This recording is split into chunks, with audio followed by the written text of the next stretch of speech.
Ya, kita akan segera melaporkan dan kita akan somasi dulu sebelum kita membuat laporan supaya sempurna laporan kita. Sebenarnya sudah masuk tindak pidana, tapi memang tindak pidana yang kita sebut delik aduan.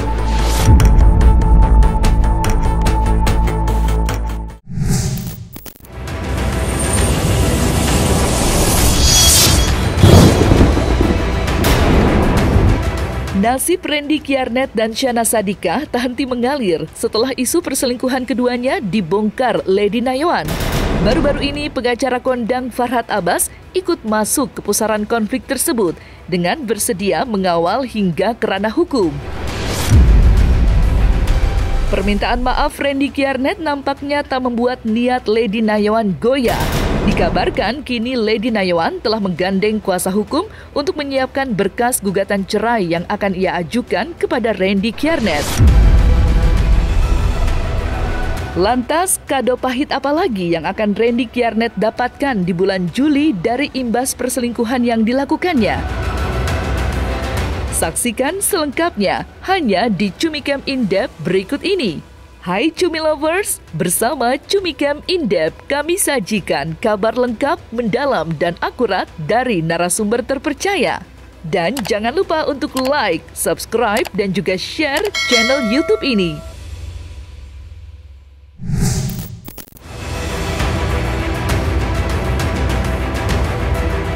Kasus perselingkuhan yang diduga dilakukan Syahna Sadiqah dengan Randy Kiernet dari awal sudah mengait atensi banyak orang, tidak terkecuali pengacara kondang Farhad Abbas. Ya, mantan suami Nia Daniati itu mengaku cukup geram dengan isu perselingkuhan tersebut. Farhad Abbas bahkan berharap pelaku yang bermain hubungan gelap itu dapat segera mendapat sanksi sosial. Farhad yang seolah-olah ingin tampil sebagai garda terdepan mengaku akan mengawal kasus perselingkuhan yang diduga dilakukan adik Raffi Ahmad itu dengan Randy Kiernet yang sudah terjadi berulang kali. Lantas, benarkah Farhad Abbas mendorong baik suami dari Syahna Sadiqah maupun istri dari Randy Kiernet untuk membuat laporan ke pihak kepolisian? Ada satu aktor dan aktris yang selingkuh. Nah, ternyata itu adalah adik daripada aktor ternama juga gitu. Jadi kita menganggap aktor-aktor ini, selebritis ini tidak cakap dalam menjaga keluarganya. Ini harus kena sanksi sosial gitu. Ini harus kena sanksi sosial gitu.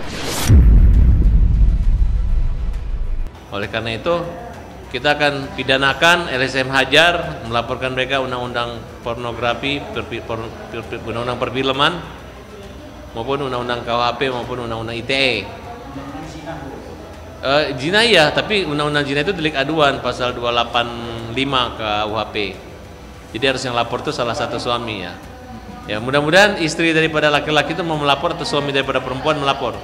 Kita akan kawal terus dan kita akan tuntut berat-beratnya. Kita akan tuntut seberat-beratnya. Keinginan Farhad Abbas agar pelaku perselingkuhan, dalam hal ini Syahna Sadiqah dan Randy Kiernet, dilaporkan dan dijebloskan ke penjara memang cukup mengejutkan. Tentu saja banyak yang bertanya, dapatkah Syahna Sadiqah dan Randy Kiernet dihukum atas perbuatan keji tersebut? Praktisi hukum Firman Chandra mengungkapkan secara detail terkait tuntutan apa saja yang bisa digunakan untuk memenjarakan pelaku perselingkuhan. Dan berikut penjelasannya. Sebenarnya sudah masuk tindak pidana, tapi memang tindak pidana yang kita sebut delik aduan. Beberapa pasal yang bisa disangkakan kalau memang itu benar. Pertama adalah terkait dengan Undang-Undang Nomor 44 Tahun 2008 tentang pornografi dan porno aksi.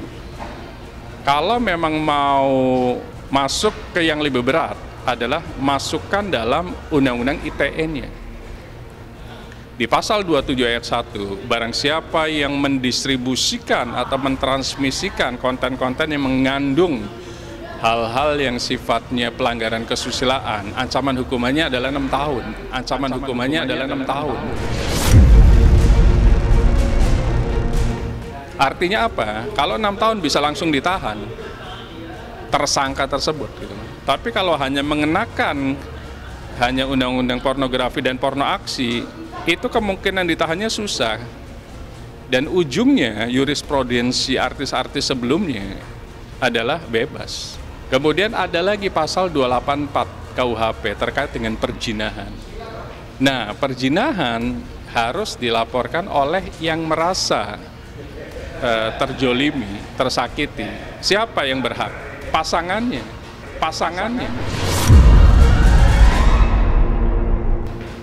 Barang siapa yang melakukan overspell atau gendak karena mereka sudah punya pasangan, yang satu punya istri, yang satu punya suami, itu boleh dilakukan laporan dengan delik aduan. Dan ancamannya hanya 9 bulan. Nah ini dia. Karena ancamannya yang terlalu singkat, jadi banyak video-video yang mungkin suatu saat akan jadi bom waktu saja. Ya, kita akan segera melaporkan dan kita akan somasi dulu sebelum kita membuat laporan supaya sempurna laporan kita. Terlepas dari hukuman apa yang pantas diberikan pada Randy Kjarnet dan Syahnaz Sadiqah, belum lama ini Randy Kjarnet tampil di depan publik untuk pertama kalinya setelah kasus perselingkuhannya menyeruak dan menjadi perbincangan banyak orang. Randy Kjarnet dengan singkat meminta maaf kepada istri dan anak-anaknya atas kegaduhan yang dilakukannya. Meski sudah meminta maaf berulang kali, Randy Kjarnet nyatanya masih panen hujatan dari netizen. Mengingat dalam permintaan maaf yang disampaikan Randy Kjarnet tidak sepatah kata pun menyinggung perihal perselingkuhan yang heboh belakangan ini.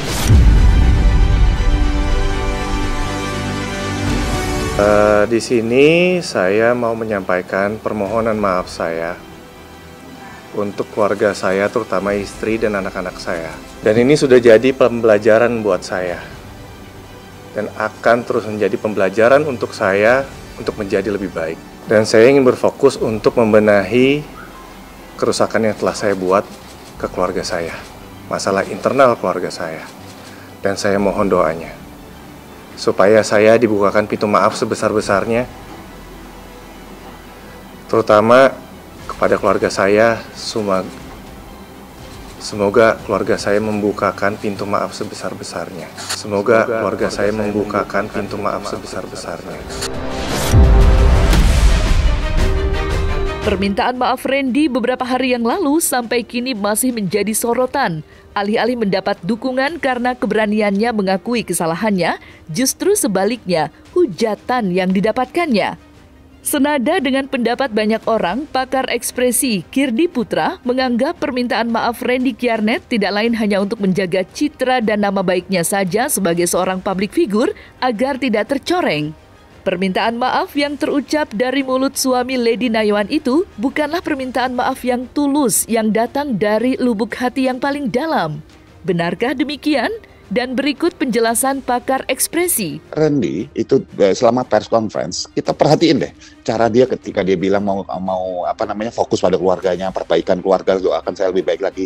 Kalau kita tutup wajah bagian atas, kita lihat bagian bibir itu ada tarikannya ke arah atas. Ini senyum ditahan. Artinya apa?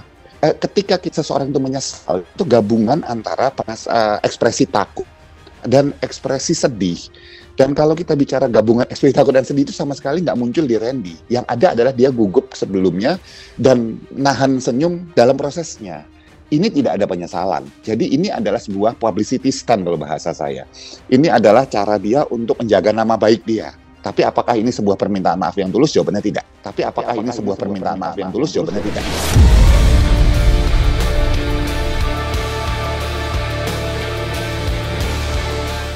Rumah tangga Randy Kjarnet dan Lady Nayawan kini di ujung tanduk. Hal itu tersirat saat Randy Kjarnet berulang kali mengatakan ingin memperbaiki kesalahannya dan menjaga keutuhan rumah tangganya. Dan usaha Randy Kjarnet berbanding terbalik dengan keinginan Lady Nayawan yang semakin mantap ingin bercerai.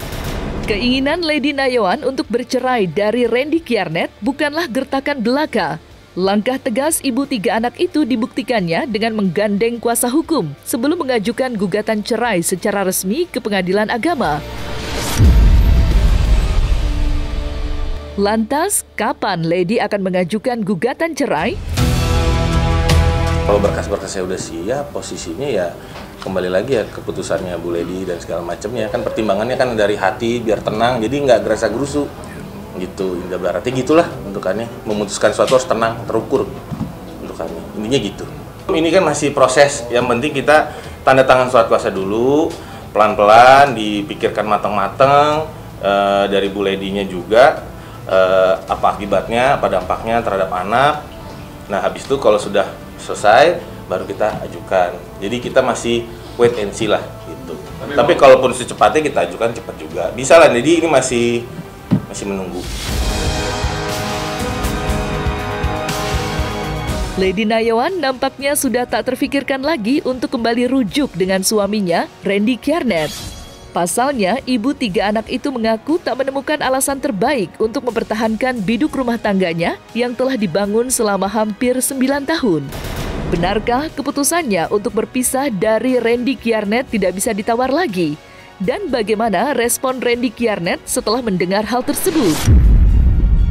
Untuk rujuk atau enggak mungkin yang ngejalanin kan Bu Lady nih gitu ya. Kalau kita kan diminta untuk mengawal apa sih langkah-langkah hukum ke depannya dari sisi perdata atau sisi pidana atau bagaimana, itu kita kawal. Tapi kalau untuk yang menjalani kan Bu Lady ya. Jadi mungkin tanya Bu Lady, dan mungkin dari kewajaran kelaziman dari yang udah terjadi di podcast mana-mana kan teman-teman juga bisa tahu gimana, apakah itu bisa dilanjutkan atau enggak ya.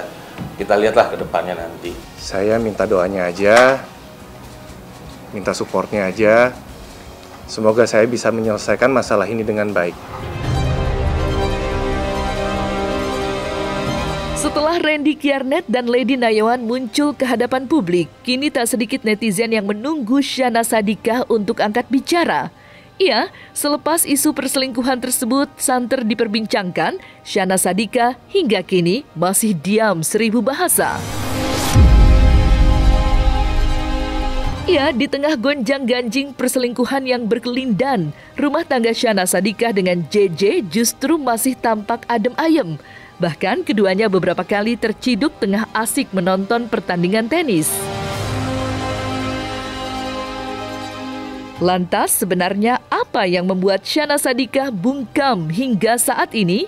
Bagaimana respon pihak Lady Nayawan atas hal tersebut?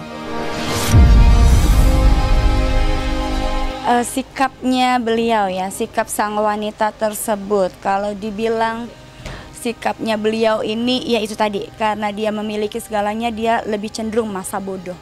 Ya, karena ketika seseorang memiliki segalanya, otomatis dia bisa mengendalikan semuanya.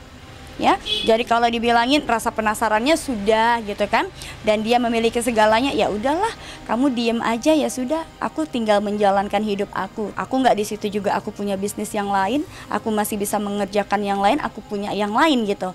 Jadi lebih cenderung biarinlah, dia bisa kok membeli apa yang dia mau gitu, sesuka hati aku gitu. Kalau geram atau enggak, sekarang Bu Lady setiap telepon atau gimana itu lebih kepada berserah sama Tuhan sih. Jadi ngobrolnya lebih ke spiritual banget sih bentukannya. Dan juga ya pastinya Tuhan gak tidur lah gitu ya. Intinya sih gitu, ngobrolannya auranya begitu kok, auranya positif banget. Menurut saya seseorang yang tidak menguraikan masalah pribadi justru mereka sedang memproses permasalahannya secara pribadi ya, karena menurut saya lebih baik memproses secara pribadi untuk mencari solusi dibandingkan untuk mengungkapkan ini ke masyarakat yang tidak ada solusinya. Jadi sebagai individu yang matang memang lebih baik semua permasalahan yang menyangkut pribadi itu diselesaikan secara baik-baik di dalam ranah pribadi. Public figure yang memiliki masalah dan tidak muncul ke permukaan, menurut saya justru itu kita kasih ruang mereka untuk berpikir, untuk menyelesaikan masalah dengan baik-baik dan tidak perlu diprovokasi untuk muncul ke permukaan dan bahkan malah menjadi tadi bumerang buat mereka sendiri. Nah, selesai sudah Cumi Lovers bersama Cumi Camp In-Depth, kabar lengkap, mendalam dan akurat dari narasumber terpercaya. Dan jangan lupa untuk like, subscribe dan juga share channel YouTube Cumi Cumi.